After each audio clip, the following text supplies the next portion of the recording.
তোমাকে প্রকাশ্যে দেখতে চাই, তুমি কিভাবে তোমার মাখলুককে খাওয়াও। তখন মহান রব্বুল আলামিন বললেন, এ মুসা, তোমার কি বিশ্বাস হয় না?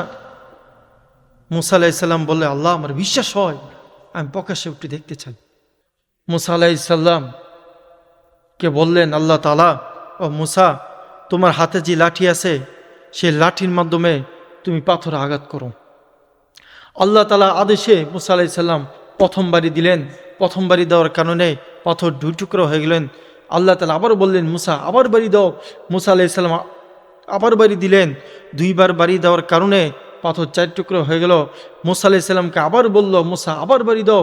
3বার বাড়ি দেওয়ার কারণে পাথর 6 টুকরো হয়ে গেল। আল্লাহ তাআলা মুসা আলাইসাল্লামকে বললেন, ও মুসা আবার বাড়ি দাও। আঘাত করলেন। 5বার আঘাত করার পর পাথরটি 10 টুকরো হয়ে গেলেন।